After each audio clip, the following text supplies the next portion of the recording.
सूरह रूम रुकू नंबर 3 ऐं संदसि निशाननि मां हीअ आहे जो अव्हांखे मिटीअ मां बणायई, वरी उन्हीअ महिल अव्हीं माण्हू थी घुमो फिरो था।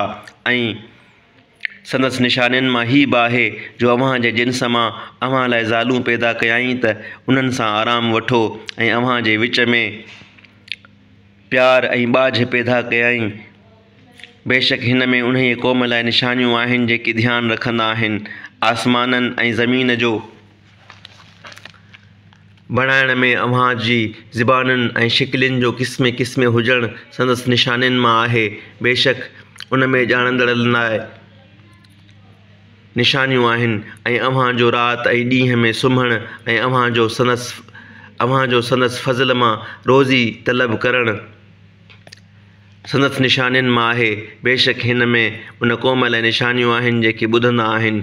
ऐं संदसि निशाननि मां हीअ बि आहे जो अव्हांखे डेॼारण ऐं उमेद रखण लाइ विझ ॾेखारींदो आहे ऐं आसमान खां पाणी वसाईंदो आहे, पोइ उन सां ज़मीन खे उन जे मरण खां पोइ जीआरींदो आहे। बेशक हिन में उन्हीअ क़ौम लाइ निशानियूं आहिनि जेकी सम्झ रखंदा आहिनि।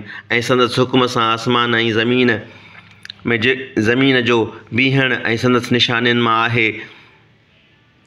वरी जंहिं महिल अव्हांखे ज़मीन मां हिकु ई भेरो सॾींदो, तंहिं महिल झटिपट अव्हीं निकिरंदव ऐं जेकी आसमाननि ऐं ज़मीन में आहे सो संदसि आहे।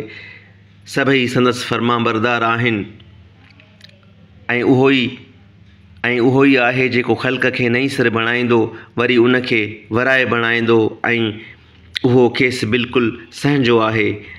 ऐं आसमाननि ऐं ज़मीन संदसि सिफ़त तमामु मथां ई आहे ऐं उहो ग़ालिब हिकमत वारो आहे।